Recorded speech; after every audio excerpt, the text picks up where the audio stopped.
और अभी ना मैं अपने लिए नान गर्म करने के लिए किचन में आई हुई थी। तो ये मेरे पास ना रात का नान पड़ा हुआ था, तो मैंने सोचा कि इसको ज़ाया नहीं करना चाहिए, वैसे भी डिश को ज़ाया करना गुनाह होता है, तो इसको गर्म करके मैं खा ही लेती हूँ। फिर मैंने इसको पानी लगाया, घी लगाया और इसको गर्म कर लिया है। और मुझे पता है कि भी यही कमेंट मुझे आपका मिलना है कि इतना ज़्यादा घी इस्तेमाल करते हो, घी क्या तुम्हें मुफ्त मिलता है। और कोई तो मुझे ये भी कमेंट करता है कि उफ अल्लाह, हम इतना घी नहीं खाते, इतना घी तो हम खाने का सोच भी नहीं सकते।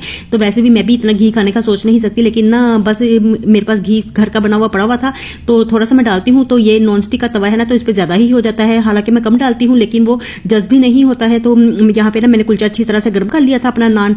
तो ना अब ना मैं इसके ऊपर ही ना अंडा बनाने लगी, और इसमें ना मैंने घी नहीं डाला है। मैंने सोचा कि इसी तरह से ना ग्रीसी तवे पे डालूंगी ना तो खुद ही बन जाएगा।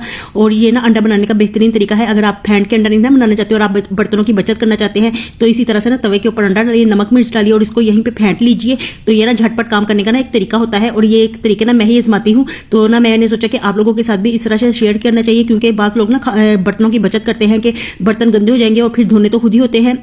भर भर के जितने मर्जी बर्तन रख लें आप, लेकिन फिर धोने तो खुद ही पड़ते हैं ना। तो इसलिए मैंने सोचा कि बस इसी तरह से ही ना तवे पे ही फेंट लेती हूँ। तो ये मेरा अंडा कुलचा तैयार हो गया है। और इस तरह से खाना किस किस को अच्छा लगता है, कुलचा अंडा बड़ा ही ज्यादा मुझे पसंद है। और वैसे भी अगर पराठे के साथ भी अंडा खाया जाए ना तो वो भी अच्छा लगता है।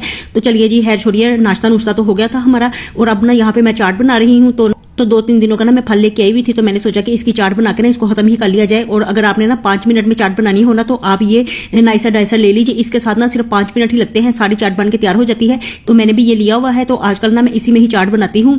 तो देखिए कितनी झटपट चाट बन गई है। और हाल ही आप लोगों ने मेरी तरह तेज तेज बोलना ही नहीं सीखना, मेरी तरह से तेज तेज काम करना भी सीखना है। क्योंकि अगर आप लोग तेज तेज काम करना मेरी तरह से नहीं सीखेंगे तो फिर आपको मेरे व्लॉग देखने का कोई फायदा नहीं है। तो यहाँ पे ना जल्दी जल्दी से मैंने चाट बना ली थी और खा भी ली थी। और अब मैं ना भाग भाग के किचन में जा रही थी, क्योंकि किचन में चाय पड़ी हुई थी। तो मैंने सोचा कि उसको गर्म करके पी लेती हूँ।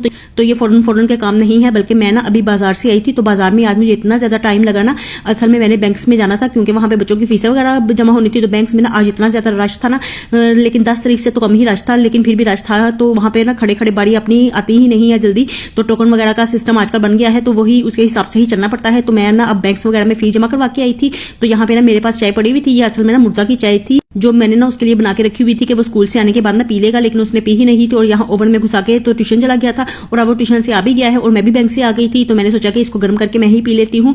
और ना मैंने इससे पहले बच्चों को खाना दिया, और बल्कि मैंने खुद भी खाया था। तो यहाँ पे ना बच्चे बैठ के ना तो अपनी गेम्स वगैरह खेल रहे हैं। और कौन कह सकता है कि इनका ना सेंडअप्स वगैरह होने वाले हैं स्कूल में, लेकिन इनको कोई फिक्र ही नहीं है, गेमों में ही मस्त हुए हुए हैं। और ये मेरे ना देवर का बेटा है, तो वो भी इसी काम में ही मस्त होया हुआ है। एक तो एक सारा घर ही आजकल ना मोबाइल्स पे ही लगा हुआ है। तो अंदर हनान भी यही काम कर रहा है, और मैं ही हूँ जो बस बैठ के ना आराम से चाय पीने लगी हूँ, क्योंकि इस वक्त ना मेरे सर में दर्द होने लग गया था। आज सारा दिन मैं बाजार में घूमती फिरती रही हूँ, तो इस वजह से ना मैं बहुत ज्यादा थक गई हूँ।